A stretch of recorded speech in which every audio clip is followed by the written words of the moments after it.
warahmatullahi wabarakatuh. Alhamdulillah wassalatu wassalamu ala rasulillah wa ala alihi wa sahbihi wa mawalah. Wa ashhadu an la ilaha illallah wahdahu la syarikalah. Wa ashhadu anna muhammadan abduhu wa rasuluh sallallahu alaihi wa ala alihi wa sahbihi wa man tabi'al huda ila yaumil qiyamah. Alhamdulillah, puji syukur kita haturkan kehadirat Allah Subhanahu wa taala. Di kesempatan sore ini bersama Muslimah Academy, kita akan mengkaji satu sesi khusus dengan judul Haji yang Mabrur. Apakah suara sudah masuk?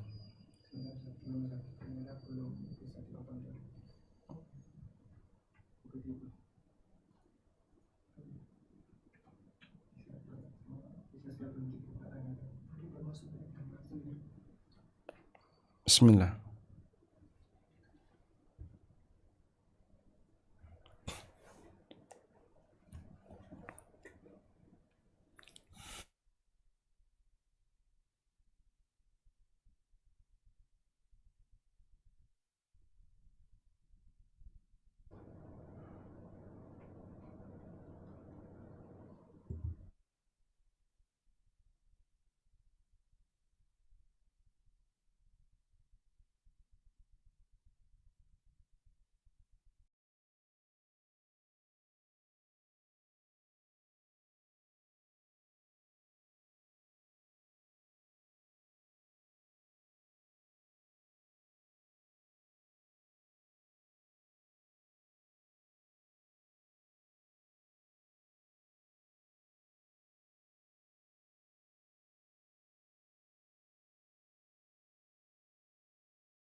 Bihi wa mawalah. Wa ashhadu an la ilaha illallah wahdahu la syarikalah. wa asyhadu anna Muhammadan abduhu wa rasuluh sallallahu alaihi wa ala alihi wa sahbihi wa man tabi'al huda ila yaumil qiyamah. Alhamdulillah, sore ini kembali bersama dengan Muslimah Academy. Kita akan belajar bareng secara online dan insyaallah materi yang akan kita angkat berkaitan dengan haji yang mabrur. Walaupun mungkin teman-teman yang hadir di sini tidak semuanya sedang melaksanakan ibadah haji. Bahkan mungkin mayoritas untuk tahun ini tidak ikut haji. Artinya sedang berada di tanah air. Namun tidak ada salahnya ketika kita belajar seputar masalah haji yang mabrur. Sebagai pengantar, kalau kita perhatikan bahwa amal ibadah yang dilakukan oleh seorang hamba dalam menjalankan ritual ibadah,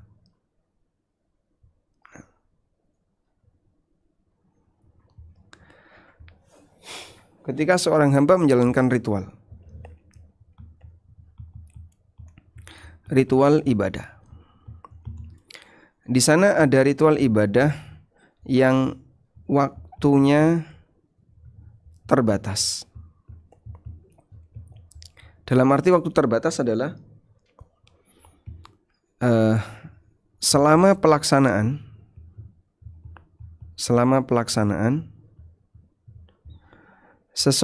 seorang hamba tidak bisa melakukan aktivitas yang lain, melakukan aktivitas fisik yang lain. Sehingga karena tidak bisa melakukan aktivitas fisik yang lain, maka isinya full ibadah. Isinya penuh ibadah. Contoh dalam hal ini adalah sholat. Pada saat orang melakukan sholat, maka dari mulai takbiratul ihram sampai salam isinya penuh sholat, tidak ada aktivitas yang lain. Yang kedua adalah ibadah yang waktunya longgar, di mana selama pelaksanaan, pada saat pelaksanaan masih ada waktu untuk melakukan aktivitas yang lain,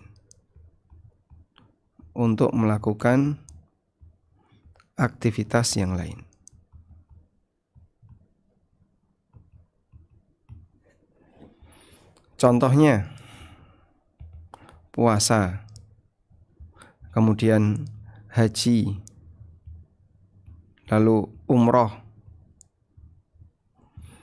Sehingga di tengah aktivitas puasa, orang bisa melakukan aktivitas yang lain. Di tengah aktivitas haji, orang bisa melakukan aktivitas yang lain. Demikian pula di tengah aktivitas umroh, orang bisa melakukan banyak aktivitas yang lain. Baik, dari sinilah jika kita diminta untuk mempertimbangkan dari dua jenis ritual ibadah ini, mana yang mungkin diisi dengan maksiat? Jawabannya yang kedua. Sehingga mungkin saja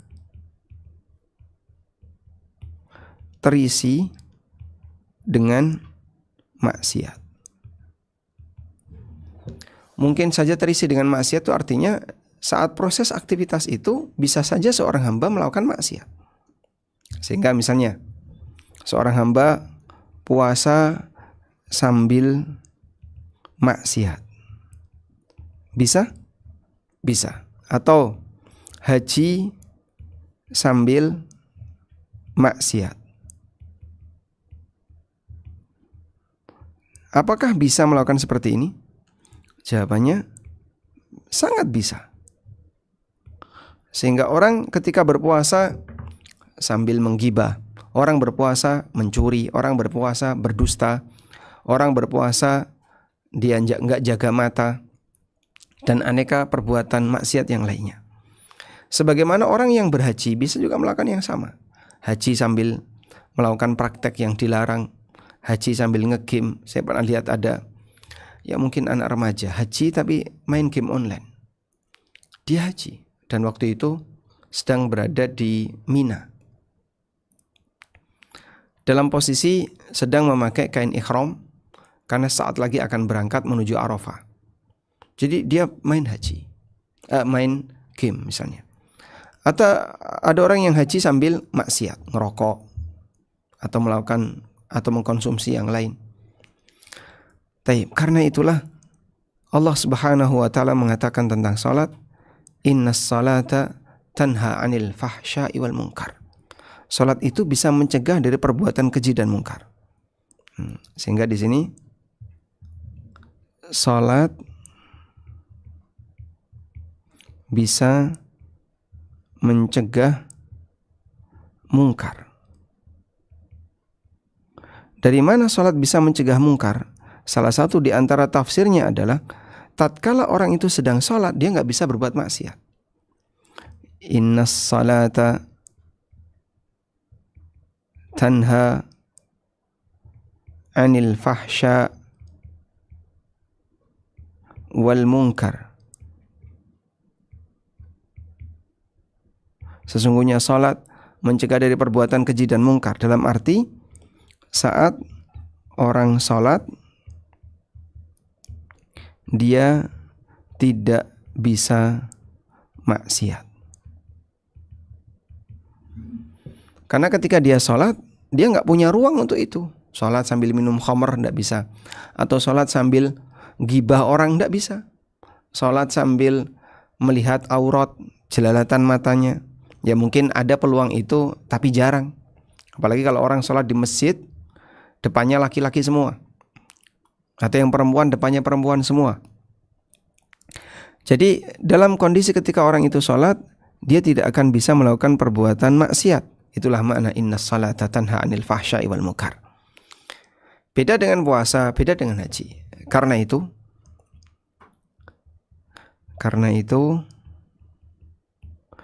di antara peringatan bagi orang yang puasa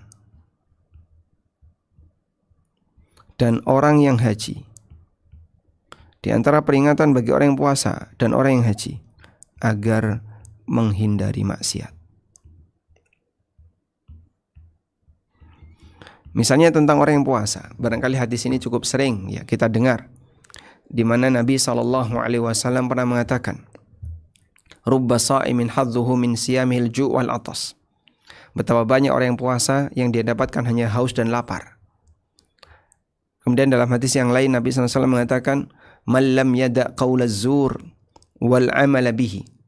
Siapa yang tidak bisa meninggalkan ucapan yang jelek, ucapan yang zur, wal amala bihi, dan aktivitas yang jelek, fala hajata lillah min ayyada'a ta'amahu wa syarabah. Maka Allah enggak butuh ketika dia meninggalkan makan dan minumnya. Dalam hadis yang lain Nabi SAW mengatakan, innamas siyamu minal lagwi war rafath. Yang namanya puasa itu adalah seseorang berpuasa dari al-lagwi war rafath, ucapan sia-sia dan rafath, dan seterusnya. Sehingga di situ tujuan puasa adalah untuk menghindari maksiat. Haji juga sama. Allah Ta'ala berfirman, faman farada fihinnal hajja fala rafatha wala fusuqa wala jidala fil hajj. Barang siapa yang telah melaksanakan ibadah haji, fala rafatha wala fusuqa wala jidala fil hajj, maka tidak boleh ada rafath, tidak boleh ada fusuk, tidak boleh ada jidal fil hajj ketika haji. Enggak boleh ngomong jorok, enggak boleh melakukan tindakan kefasikan, ucapan kefasikan, atau debat ketika haji, yang justru itu akan mengganggu aktivitas hajinya. Dan Anda bisa lihat, tiga ini adalah penyakit sosial yang terjadi di tengah masyarakat. Rafath, di mana orang ketika ngomong jorok, melakukan aktivitas yang jorok, kaitannya dengan masalah kehormatan. Sehingga sampai dia misalnya menyampaikan ucapan-ucapan yang enggak benar, yang memicu hawa nafsu, atau tampilan-tampilan yang enggak benar yang memicu hawa nafsu. Fusuk, semua ucapan dosa besar. menggibah orang, nyaci maki orang. Jidal, praktek di mana seseorang berdebat dengan orang lain sampai menimbulkan ketegangan. Ini nggak boleh dilakukan ketika haji. Karena umumnya orang ketika berinteraksi dengan orang lain, 3 ini paling sering dilanggar. Maka dilarang oleh Allah Subhanahu wa taala. Selama haji, jangan lakukan 3 ini. Artinya, siapa yang dia berhasil ketika haji, tidak melakukan 3 hal ini, maka hajinya berhasil. Hajinya sukses. Disitulah kata kunci dari keberhasilan ibadah yang waktunya longgar, sehingga orang ketika melakukannya dia bisa mengisinya dengan maksiat. Ya, karena itu prestasi seseorang ketika berpuasa diukur dari sejauh mana dia bisa meninggalkan maksiat. Prestasi seseorang ketika haji diukur dari sejauh mana dia bisa meninggalkan maksiat. Dan disinilah kita akan lihat seperti itulah praktek haji yang mabrur. Sekarang kita lihat keterangan yang disampaikan oleh para ulama tentang haji yang mabrur. Apa yang dimaksud dengan haji yang mabrur? Haji yang mabrur adalah haji yang dilaksanakan dengan penuh ikhlas, sempurna untuk Allah. Dia tidak punya keinginan untuk mencari status sosial atau harapan duniawi yang lainnya. Karena ketika orang itu haji, noda niat saat haji ini sangat dominan. Ya. Di mana orang ketika berhaji dia ternodai niatnya, misalnya cari pengakuan, validasi, sehingga nanti ini bisa menaikkan status sosial. Saat dia pulang, nanti dia berstatus haji. Ada juga noda niat dalam arti adalah cari dunia, sehingga harapan besar dia dengan berhaji adalah mencari keuntungan agar dapat keuntungan duniawi.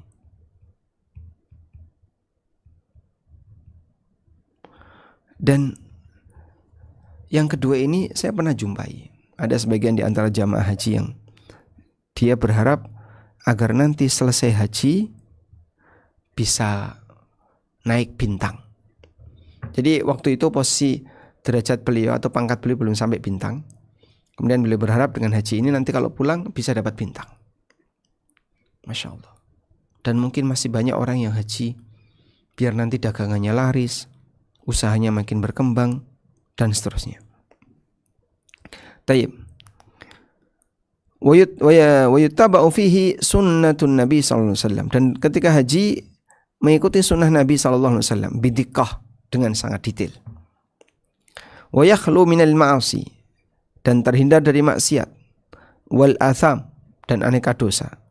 Wa yuhadditsu taghyiran ijabiyan. Haji yang mabrur itu bisa menghasilkan perubahan positif fi sulukil hajj, dalam aktivitas orang yang haji, ba'da autadihi, setelah dia kembali. Innaul hajj alladhi yakunu maqbulan indallah. Haji yang mabrur adalah haji yang diterima oleh Allah Ta'ala. Wa yastahiqqu sahibuhu al-bisyarah an-nabawiyah, dan pelakunya berhak untuk mendapatkan kabar gembira dari Nabi SAW. Apa kabar gembiranya? Rasulullah SAW bersabda, al-umrah ilal umrah, umrah ke umrah berikutnya, kafaratun lima bainahuma, akan menjadi kafarah antara keduanya. Wal hajjul mabrur, sementara haji yang mabrur, laisa lahu jaza illal jannah, tidak ada balasan untuknya selain surga. Hadis riwayat Bukhari dan Muslim. Sehingga dalam hadis ini Nabi SAW menjelaskan bahwa siapa yang menunaikan haji yang mabrur, Allah akan berikan balasan kepadanya bi'a'dhami jaizatin, dengan balasan yang paling besar, balasan puncak bagi setiap mukmin, yaitu al-jannah, surga. Dan kalau orang sudah masuk surga, faman zuhziha 'anil nar wa udkhilal jannah faqad faz. Barang siapa yang diselamatkan dari neraka dan dia dimasukkan ke dalam surga, faqad faz, maka dia akan bahagia, dia beruntung. Baik. Dan haji yang mabrur diberi balasan oleh Allah Subhanahu wa taala. Laisa lahu jazaa illal jannah. Tidak ada balasan yang setimpal untuknya selain surga. Selanjutnya, bagaimana pengertian haji yang mabrur yang dimotivasi oleh Nabi SAW tadi? Fassaral ulama, para ulama memberikan penjelasan tentang haji yang mabrur. Bi annahu, haji yang mabrur adalah al-hajjul ladzi uddiyat fihi faridatul haji. Haji di mana kewajiban-kewajiban haji dilaksanakan. Wa jami'u manasikihi, dan seluruh tata caranya. Kamilatan, secara sempurna, alal wajhil masyru', sesuai yang disyariatkan. Padahal untuk saat ini ya, mungkin celah-celah di mana orang yang berangkat haji tapi meninggalkan kewajiban cukup besar. Mohon maaf, masih banyak orang yang wukuf tapi di luar Arafah. Gimana itu Pak? Ya nggak sah. Jadi misalnya dia di bawah kolong jembatan, ternyata area itu di luar Arafah, dan dia yakini itu wukuf. Akhirnya dia bertahan di situ. Ada yang wukuf tapi di tepi-tepi Arafah, tidak sampai masuk ke dalam Arafah. Termasuk juga orang yang tidak mabit di Musdalifah, hanya murur. Ya, setelah murur, kadang ada yang sama sekali nggak menyentuh waktu malam di Musdalifah. Nah, bagaimana? Bicara haji yang mabrur mungkin terlalu jauh. Sah saja belum tentu. Saya pernah dapat cerita, bis yang dia tumpangi itu meninggalkan Arafah sebelum maghrib. Nah, karena dia meninggalkan Arafah sebelum maghrib, jalanan masih sepi. Nah, supir bis senang tuh. Akhirnya dia berangkat menuju Mina. Sampai Mina sebelum maghrib. Tuh Pak, berangkatnya sebelum maghrib, sampai Mina sebelum maghrib. Ya namanya Arafah sama Mina kan gak terlalu jauh. Artinya apa di sini? Dia melewati Musdalifah tanpa menyentuh waktu malam. Dan itu satu bis, rombongan Indonesia. Berarti gimana? Sama sekali tidak menyentuh mabit Musdalifah. Di Musdalifah dia belum maghrib, sampai lokasi Mina katanya dia belum maghrib. Baru setelah itu masuk adzan maghrib. Dan bisa jadi hajinya meninggalkan kewajiban, tapi yang sangat disayangkan, para jamaah haji tidak diperkenalkan dengan bayar dam. Sehingga ya sudah, nanti kalau ketika pulang, yang penting sudah diakui pernah haji, sampai sini fotonya ini ada, pakai kain ihram, di wukuf di Arafah misalnya. Duna irtika bima'asin au fusukin, tanpa melakukan aneka maksiat atau kefasikan. Yang kedua, al-hajjul ladzi yu'adda bi ikhlasin lillah. Haji yang mabrur adalah haji yang dilaksanakan dengan penuh keikhlasan kepada Allah. Duna riya'in au sum'atin au mubahatin. Tanpa ada riya, tanpa sum'ah, tanpa membanggakan. Haji yang mabrur itu tidak ada upaya untuk meninggikan dirinya, tapi dia meninggikan Allah Subhanahu wa taala. Yang ketiga, al-hajjul ladzi yuthmiru fi sulukil hajj. Haji yang bisa membuahkan aktivitas yang dilakukan oleh para jamaah haji, sehingga dia terbawa dengan aktivitas hajinya. Maka dia serius ketika melakukan haji. Dia lakukan haji dengan penuh semangat. Fa ya'udu ba'dahu aktsara taqwa. Maka saat dia kembali setelah haji, lebih banyak bertakwa, wasalahan, dan lebih banyak berbuat baik kepada sesama. Wa tadharu atharuhu ala hayatihi ba'da ada'il hajj. Sehingga ada pengaruh haji ini terhadap kehidupannya setelah dia selesai menunaikan haji. Sehingga mungkin dia makin bertakwa kepada Allah, makin rajin ibadah, makin berusaha untuk memperbaiki dirinya dalam kebaikan dan seterusnya. Demikianlah pengaruh positif dari haji yang mabrur. Ibnu Battal mengatakan, wal hajjul mabrur, haji yang mabrur, huwallazi la riya'a fihi, tidak ada unsur riya, wala rafath, enggak ada rafath, dan tidak ada dosa besar. Wa yakunu bimalin halalin, dan haji ini ditempuh dengan harta yang halal. Sehingga Anda fokus dilihat dari al-mabrur itu dari kata birrun, Al-Hafidz Ibnu Hajar mengatakan al-birru bimakna at-ta'ah, maknanya adalah taat. Wal hajjul mabrur, haji yang mabrur artinya makbul, haji yang diterima.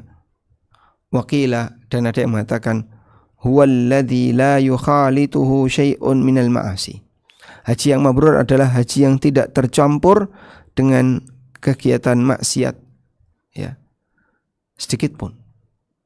Sehingga ketika haji dia fokus untuk beribadah, dia fokus melakukan ketaatan kepada Allah sampai dia nggak sempat untuk berbuat maksiat, dan nggak boleh berbuat maksiat.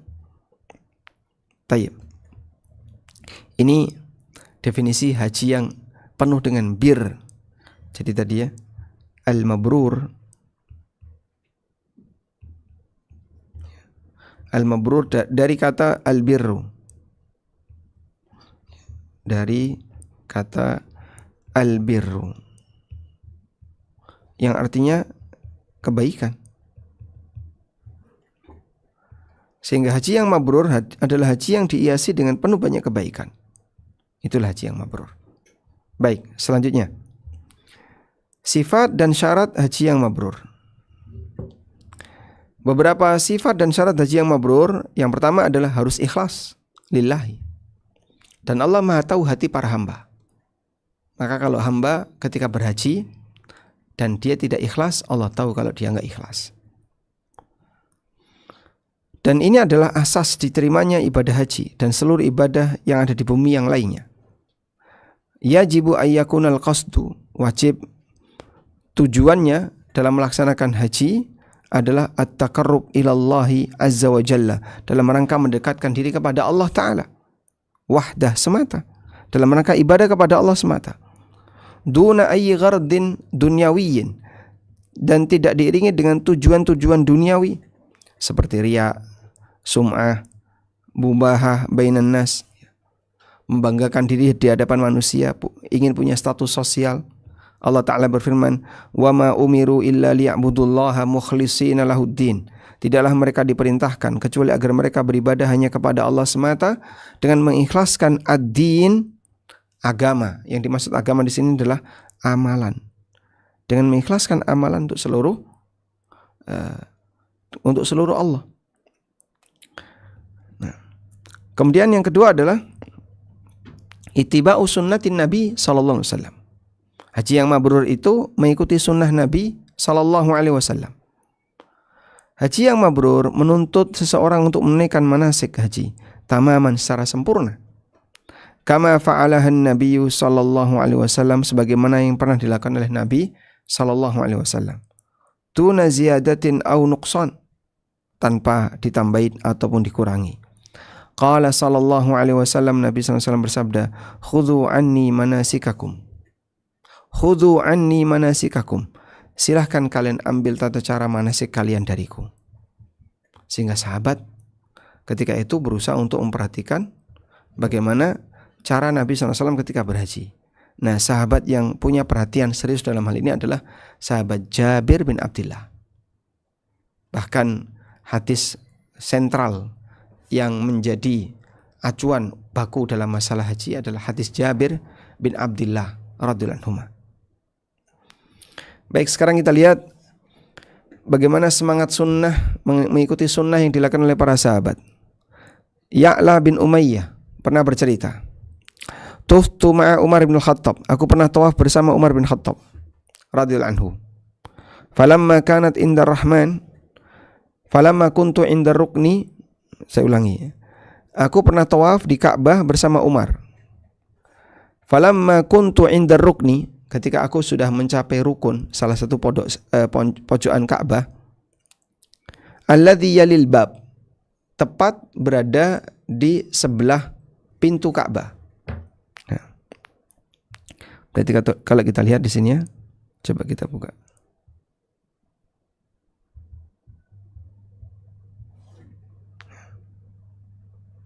Baik. Sebagai pendekatan, Anda bisa lihat yang dimaksud pojok setelah pintu Ka'bah adalah pojok ini, atau rukun Iraqi. Sedangkan yang paling dekat dengan pintu Ka'bah adalah Hajar Aswad. Baik, kita lanjutkan.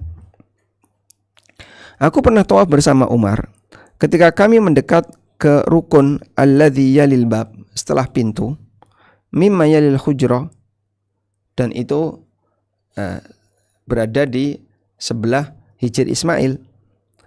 Akhadtu biyadihi liyastalima, maka aku mengambil tangannya untuk salaman. Begitu mendekati pojok tadi, Ya'la bin Umayyah langsung ngajak salaman Umar bin Khattab radhiyallahu anhu. Faqala ama tufta ma'a Rasulillah sallallahu alaihi wasallam. Kemudian Ya'la bin Umayyah mengatakan, bukankah Anda pernah tawaf bersama Rasulullah sallallahu alaihi wasallam? Qultu bala. Kata Umar, ya, iya. Qala fahal ra'aitahu yastalim. Saya ulangi ya. Di sini Umar bertanya malan, ama tufta ma'a Rasulillah sallallahu alaihi wasallam. Bukankah engkau wahai Ya'la bin Umayyah pernah tawaf bersama Rasulullah sallallahu alaihi wasallam? Jawab Ya'la bin Umayyah, iya. Fahal ra'aita yastalimuhu. Apakah kau lihat Nabi sallallahu alaihi wasallam menyentuhnya? Apakah Nabi sallallahu alaihi wasallam menyentuh rukun iraqi itu? Qultu la. Ya'la bin Umayyah kemudian mengatakan tidak.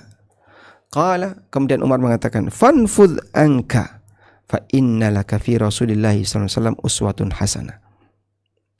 Kemudian Umar menasihatkan, lanjutkan perjalananmu. Karena Umar radhiyallahu anhu, fa innalaka fi Rasulillah sallallahu alaihi wasallam, kemudian Umar mengatakan, dalam dirimu, pada diri Rasulullah sallallahu alaihi wasallam ada uswatun hasanah. Nabi sallallahu alaihi wasallam adalah teladan yang terbaik. Maka ikutilah beliau, jangan membuat sesuatu yang baru dalam masalah ibadah. Wallahu a'lam. Yang ketiga, sifat yang ketiga adalah al-ibti'ad anil ma'asi. Haji yang mabrur itu jauh dari maksiat. Terutama adalah ar-rafath, al-kalamul fasyih, al-kalamul fahish, ucapan-ucapan jorok yang bisa memicu hawa nafsu. Kemudian al-fusuq, maksiat, dosa besar. Wal jidal, dan debat asna'a adail hajj, ketika seseorang sedang menunaikan haji. Maka kalau punya masalah dengan travel, ya jangan pas haji. Selesaikan sebelum atau setelah. Karena tindakan maksiat ketika haji berbahaya. Qala ta'ala, Allah Ta'ala berfirman, faman farada fihinnal hajj, barang siapa yang sudah Allah tetapkan untuk haji, fala rafatha, maka tidak ada rafath, tidak ada fusuk, tidak ada jidal dalam haji. Ya.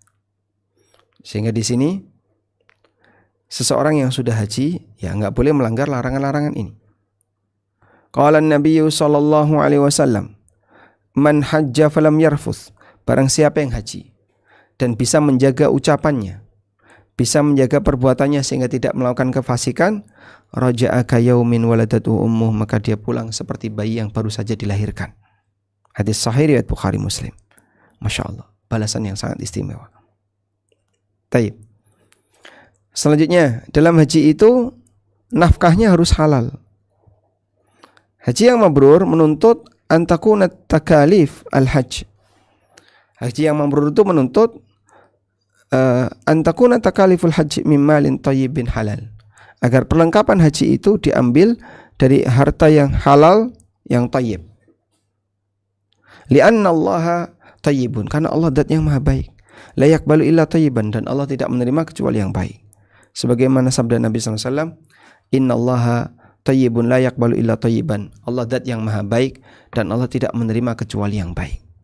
Yang kelima, berdandan dengan pakaian yang terbaik. Husnul ta'amul, berusaha bergaul dengan baik, ma'al hujjaj, bersama para jamaah haji dan umrah, min sifatil haji al-mabrur, termasuk bagian dari sifat haji yang mabrur. Wa yashmulu dhalikal ihsan ilan nas, dan ini mencakup semua kebaikan kepada orang lain. Sabar alal masyaqqah, ketika seseorang menghadapi ujian. Tawadhu, dan lemah lembut fit ta'amul, ketika orang berinteraksi dengan orang lain. Wa kadhmul ghaidhi, bisa menahan emosi. Wa musa'adatil muhtajin, tapi di saat yang sama dia ringan untuk membantu orang-orang yang membutuhkan. Baik, itulah akhlak-akhlak yang mulia. Sehingga dimanapun dia berada, walaupun mungkin secara keilmuan masih biasa, tapi dengan modal akhlaknya akan terpancar dalam wajahnya wajah orang baik. Kemudian dalam hadis yang statusnya marfu, dan ini diriwayatkan oleh Ad-Daruqutni, bahwa ada yang bertanya, al-hajjul mabrur laisa lahu jaza illal jannah. Haji yang mabrur tidak akan dapat pahala kecuali surga. Qila ya Rasulullah, lalu ada yang bertanya kepada Rasulullah SAW, wa ma birrul hajj, lalu apa yang dimaksud dengan haji yang mabrur itu? Qala, jawab beliau, it'amut ta'am, ngasih makanan kepada orang lain, wa ifsya'us salam, kemudian menyebarkan salam kepada orang lain. Dan mungkin ini sunnah yang hilang, di mana dulu para sahabat secara sengaja dia berangkat ke pasar bukan untuk belanja, tapi untuk membagi-bagikan uang. Wallahu alam. Baik, kita akan menuju ke materi berikutnya, thawabul haji wal al-mabrur, pahala bagi orang yang haji mabrur. Tapi coba kita break sejenak. InsyaAllah akan kita lanjutkan dalam waktu 2 menit lagi. Barakallahu fikum.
Mabrur, dia akan mendapatkan pahala yang besar sebagaimana disebutkan dalam beberapa hadis berikut. Pertama adalah mendapatkan janji masuk surga. Ini merupakan kabar gembira yang tertinggi, sebagaimana yang tadi kita sampaikan di awal, bahwa balasan tertinggi yang Allah Ta'ala berikan kepada hamba adalah surga. Nabi SAW pernah mengatakan, ala inna sil'atallahil ghaliyah, ala inna sil'atallahil ghaliyah. Sadarilah sesungguhnya dagangan Allah itu mahal. Dagangan Allah itu mahal. Dan yang dimaksud dagangan Allah adalah surga, yang dibeli atau dibayar oleh hamba dengan cara beramal. Nabi SAW membuat perumpamaan seperti itu. Walaupun antara surga dengan amal hamba itu tidak sebanding. Nabi SAW mengatakan, al-umrah ilal umrah kafaratun lima bainahuma. Umrah sampai umrah berikutnya akan menjadi kafarah untuk dosa yang dilakukan di antara keduanya. Wal hajjul mabrur laisa lahu jaza illal jannah. Haji yang mabrur tidak ada balasan kecuali surga. Yang kedua, maghfiratudz dzunub, ampunan dosa. Di antara keutamaan haji yang mabrur, annahu yutahhiru sahibahu minadz dzunub. Haji itu akan membersihkan pelakunya dari dosa. Nabi SAW pernah bersabda, "Man hajja, barang siapa yang haji, falam yarfuth, dan dia tidak melakukan ucapan rafath." Dan tadi kita sampaikan di awal ya, bahwa haji, puasa, dan ibadah yang waktunya longgar bisa terisi dengan aktivitas yang lain. Salah satunya adalah maksiat. Maka peringatan untuk ini lebih banyak. Nabi SAW mengatakan siapa yang berhaji dan dia tidak melakukan rafath, walam yafsuk, dan tidak melakukan tindakan yang haram, ucapan-ucapan kefasikan, perbuatan kefasikan, raja'a ka yaumin waladathu ummu, maka dia pulang seperti baru saja dilahirkan dari ibunya. Hadis riwayat Bukhari Muslim. Seperti dia baru dilahirkan dari ibunya, ai bi ghairi dzanbin, maksudnya adalah tanpa dosa. Seperti keterangan Al-Hafidz Ibnu Hajar, wa dhahirul hadis, zahir hadis menunjukkan ghufranus saghair wal kabair, diampuninya dosa kecil dan dosa besar, wat tabi'at, dan hilangnya tuntutan. Dan itulah keutamaan haji yang mabrur, sehingga orang akan terhilang dari konsekuensi dan tuntutan maksiat yang pernah dilakukan kalau hajinya mabrur. Ya. Selanjutnya, takfirudz dzunub as-sabiqah, bisa menghilangkan dosa-dosa di masa silam. Haji yang mabrur bisa menghapus dosa yang dulu pernah terjadi. Nabi SAW pernah mengatakan, "Ama alimta annal Islam yahdimu ma kana qabla." Tahukah kamu, Islam itu menghilangkan dosa-dosa di masa silam. Wa annal hijrata tahdimu ma kana qablaha, dan hijrah bisa menghilangkan dosa-dosa sebelumnya. Wa annal hajjab, dan bahwasanya haji yahdimu ma kana qablah, bisa menghapuskan dosa-dosa sebelumnya. Hadis riwayat Muslim. Sehingga orang yang hajinya betul-betul dilaksanakan dengan baik, dosanya akan berguguran. Selanjutnya, afdalu a'mal ba'dal iman wal jihad. Di antara contoh yang menunjukkan keutamaan haji adalah, haji ini disebut sebagai amalan yang paling afdal setelah iman dan jihad. Sebagaimana disebutkan dalam hadis yang sahih, su'ilan Nabiyyu sallallahu alaihi wasallam, Nabi SAW ditanya, ayul a'mali afdal, amal apakah yang paling afdal? Qala, kemudian beliau mengatakan, imanun billah, beriman kepada Allah dan kepada Rasulnya sallallahu alaihi wasallam. Thumma madza, kemudian sahabat itu bertanya, lalu apa lagi amal yang paling afdal? Qala, jawab Nabi SAW, al jihadu fi sabilillah, berjihad di jalan Allah. Thumma madza, kemudian apa lagi? Lalu Nabi SAW mengatakan, hajjun mabrur, amal yang paling afdal berikutnya adalah haji yang mabrur. Muttafaqun alaih, hadis riwayat Bukhari Muslim. Sehingga di sini Nabi SAW menyebutkan di antara urutan amal yang paling afdal adalah haji yang mabrur. Selanjutnya, haji yang mabrur ini merupakan jihad yang paling afdal bagi wanita. Sebab jihadnya wanita bukan jihad qital, bukan jihad dalam bentuk berperang, tapi jihad wanita adalah jihad dalam bentuk berhaji. Lin nisa'i yu'tabarul hajjul mabrur min afdalil jihad. Bagi para wanita, haji yang mabrur akan menjadi haji yang paling afdal. Qalat Aisyah radhiyallahu anha, Aisyah radhiyallahu anha pernah mengatakan, ya Rasulullah, naral jihada afdalal amali afala nujahid. Ya Rasulullah, kami melihat, kami menilai jihad itu adalah amal yang paling afdal. Sebab orang bersedia untuk menyumbang jiwa dan raganya demi agama.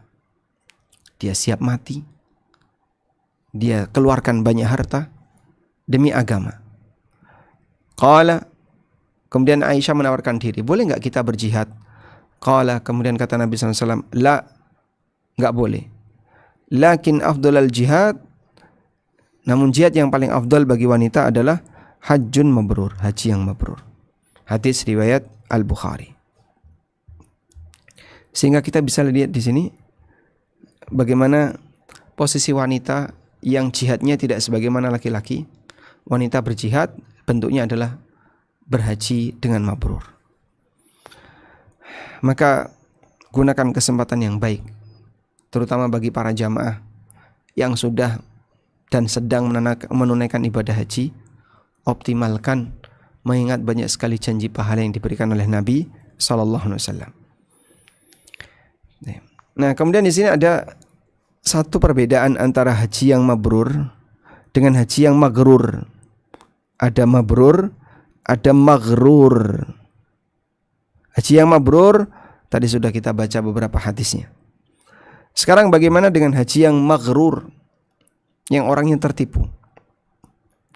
Dari Abu Hurairah radhiyallahu anhu secara marfu, "Idza kharaja ar-rajulu hajjan," ketika seseorang berangkat haji, "binafaqatin thayyibah," dengan harta yang halal, "wada'a rijlahu fil gharzi fanada labbaik Allahumma labbaik," saat dia letakkan kakinya, ya, kemudian dia memanggil, diletakkan kakinya, kemudian dia memanggil labbaik Allahumma labbaik, nadahu munadin, maka Allah Subhanahu wa taala akan membalasnya minas sama, yang ada di atas, labbaik wa sa'daik, zaduka halal wa rahilatuka halal. Labbaik wa sa'daik, bekalmu halal, kendaraanmu halal, hajimu mabrur, ghairu ma'zurin, dan tidak berdosa. Karena diawali dengan yang halal-halal. Wa idza kharaja binafaqatin khabitha, tapi siapa yang berangkat haji dengan uang yang haram, bin nafaqah al-khabitha, uang yang dipakai haji adalah uang haram. Fawada'a rijlahu fil gharzi, kemudian saat dia letakkan kakinya untuk melangkah, fanada, dia mulailah untuk memanggil labbaik Allahumma labbaik, nadahu munadin minas sama, maka zat yang berada di atas mengatakan, la labbaika wala sa'daik, la labbaika wala sa'daik, enggak ada labbaik untuk kamu. Ini seperti tamu yang tidak diundang. Sudah sampai di area untuk berhaji, dan saat dia mengambil miqat atau dia ganti pakaian ihram lalu mengucapkan labbaik Allahumma labbaik, tiba-tiba Allah Subhanahu wa taala memberikan balasan, la labbaika wala sa'daik, enggak ada labbaik untuk kamu. Dan bisa jadi ini terjadi pada kaum muslimin yang sedang berhaji, sedang umrah. Saat dia bertamu di rumah Allah, lalu dia mengucapkan labbaik Allahumma labbaik, aku sambut panggilanmu ya Allah. Kemudian dibalas oleh Allah Ta'ala, aku enggak sudi punya tamu seperti kamu. La labbaika wala sa'daik, tidak ada labbaik untuk kamu. Apa sebabnya?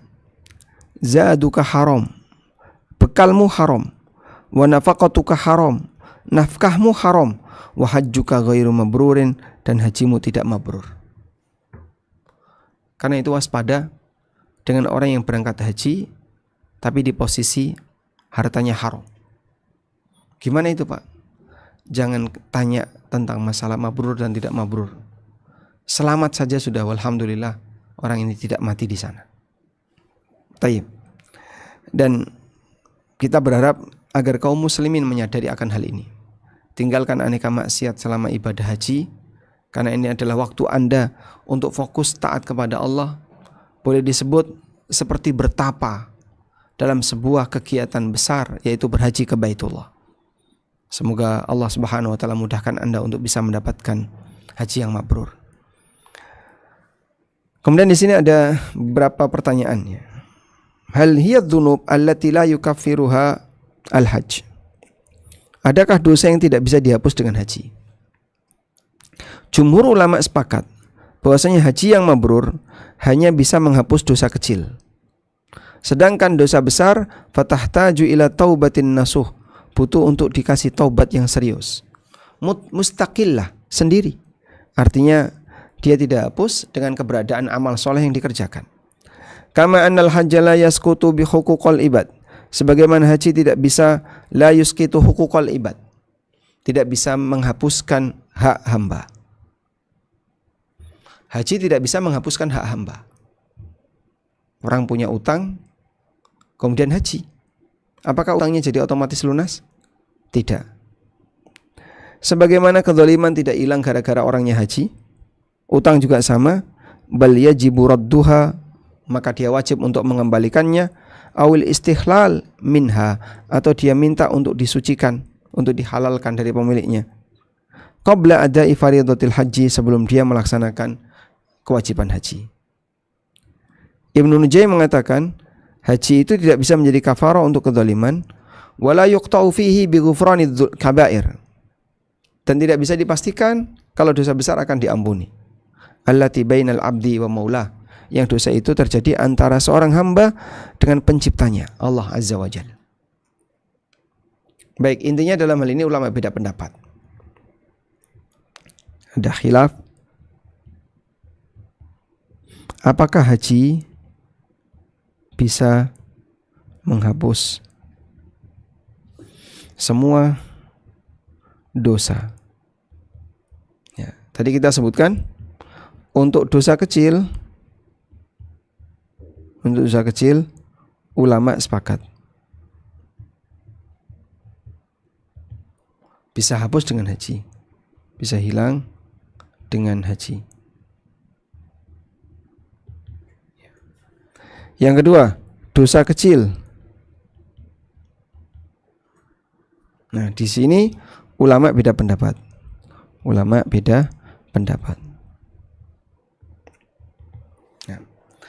Antara yang membolehkan dan yang dilarang, antara yang bisa terhapus dan tidak terhapus. Sehingga apakah haji bisa menghilangkan dosa kecil? Ada dua pendapat ulama dalam hal ini.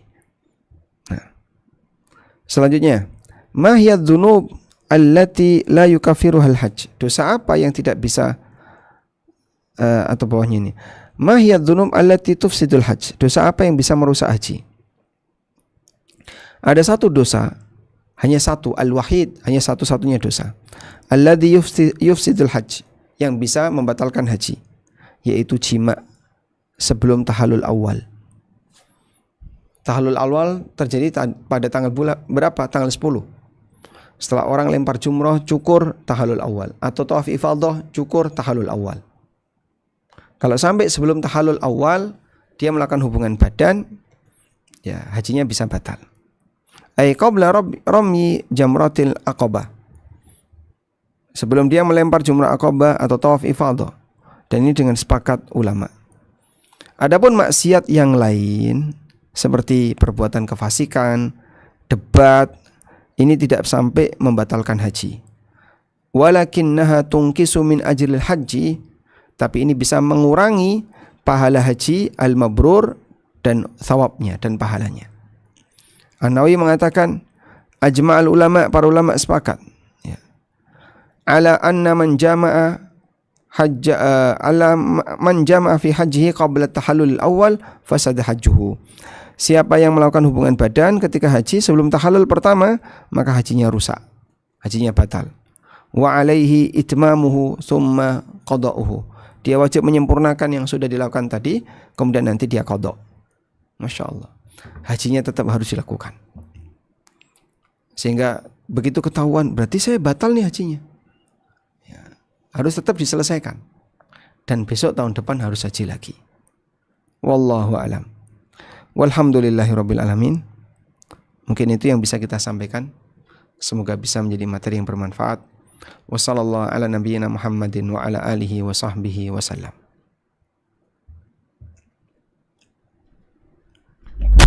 Baik, jazakumullahu khairan kepada Ustaz Amin Nur Bais yang telah memberikan materi pada kita semua pada kesempatan sore hari ini.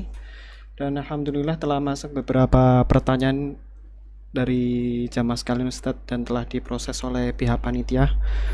Tafadhal. Untuk pertanyaan yang pertama, Bismillah, Assalamualaikum warahmatullahi wabarakatuh Ustadz. Waalaikumsalam warahmatullahi wabarakatuh. Semoga Allah meridhoi kita dan disegerakan bisa melaksanakan ibadah haji. Amin. Walakum bimithlin. Sepupu anak sudah terdapat haji dan jadwal keberangkatan insya Allah tahun 2027. Qadarullah terjadi perceraian dan dalam pernikahan mereka tidak memiliki anak. Apakah sebaiknya keberangkatan ditunda atau berangkat saja tanpa mahram? Jazakumullahu khairan. Baik, mungkin yang kami sarankan, atau pertama perlu diketahui dulu dana untuk berangkat haji itu milik siapa. Karena kan kemarin bayar 25 juta, lalu setelah itu mengendap dalam waktu yang cukup lama. Nah, bayaran 25 juta itu punya siapa? Punya suami ataukah punya istri? Kalau ternyata yang bayari semuanya suami, berarti dikembalikan semuanya ke suami. Selanjutnya nanti dia mau nyari pasangan ketika haji dengan orang lain atau dengan siapapun, itu urusan dia. Ya. Tapi biasanya Kemenak mungkin tidak akan bisa melakukan seperti itu. Dan sebagai solusi yang bisa dilakukan adalah dibatalkan, kemudian hasil pencairannya nanti dipakai untuk daftar orang lain. Wallahu a'lam. Itu sebagai solusi. Tapi kalau nggak bisa, misalnya nggak bisa seperti itu, coba rujuk jika masih bisa rujuk. Atau yang kedua adalah dia berangkat sendirian tanpa mahram, dan ini hanya boleh untuk haji wajib saja. Untuk haji wajib saja. Wallahu a'lam. Baik, jazakumullahu khairan Ustaz atas jawabannya. Untuk pertanyaan kedua, Ustaz, bagaimana doa meminta kepada Allah untuk bisa agar dimudahkan berangkat haji? Redaksi doa tidak harus berbahasa Arab, maka Anda bisa berdoa dengan bahasa yang Anda pahami. Bahasa Indonesia, bahasa Jawa, bahasa Sunda, maupun bahasa apapun. Dan Allah Subhanahu wa ta'ala paham semua bahasa hambanya. Bahkan dia mengetahui lahir batinnya. Yang lahir Allah tahu, yang batin juga Allah tahu. Karena itulah dalam posisi ini, ketika seseorang sudah memahami atau tahu bahasanya doa itu tidak harus pakai bahasa Arab, maka Anda bisa berdoa di waktu-waktu yang mustajab dengan bahasa selain bahasa Arab. Minta apa, Pak? Nah, tadi Anda pengen apa? Saya dimudahkan untuk bisa berangkat haji. Silakan Anda berdoa, ya Allah mudahkan saya untuk bisa berangkat haji bersama keluarga, bersama ini, bersama ini. Dan mudah bagi Allah Subhanahu wa ta'ala untuk mengabulkan permohonan Anda, walaupun mungkin Anda belum daftar. Baik, kemudian nanti Anda akan diposisikan di tempat tertentu, atau Allah akan kasih segera atau ditunda sesuai dengan apa yang Allah kehendaki. Wallahu a'lam. Baik, jazakumullahu khairan Ustaz atas jawabannya. Untuk pertanyaan ketiga, Assalamualaikum Ustaz. Waalaikumsalam warahmatullahi. Izin bertanya, Ana 64 tahun tanpa ilmu pergi haji, kedua dengan niat membadal haji untuk nenek. Nah, sebagai cucu dapat gak pahala yang kita kerjakan saat haji karena sesuai sunnah, dan karena haji yang pertama gak sesuai sunnah?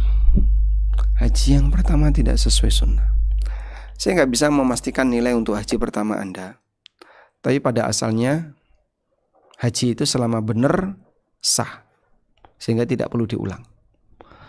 Nah, untuk selanjutnya ketika Anda punya rencana untuk membatalkan ibu atau membatalkan nenek tadi, apakah dapat pahala? Insya Allah dapat. Cuman masalahnya kalau Anda berangkat tanpa mahram, ini tidak diperkenankan jika posisi Anda tidak ada mahram untuk berangkat. Maka dalam hal ini, sementara Anda sudah pernah berangkat haji dulu, ini haji lagi, nah ini tidak boleh kalau tidak ada mahram. Wallahu a'lam. Baik, jazakumullahu khairan Ustaz. Untuk pertanyaan selanjutnya, Bismillah, izin bertanya Ustaz, apabila saya dan suami sudah mendaftar haji reguler, tapi seperti yang kita tahu bahwa waktu menunggu itu puluhan tahun. Apabila semisal di tengah perjalanan menunggu kami meninggal,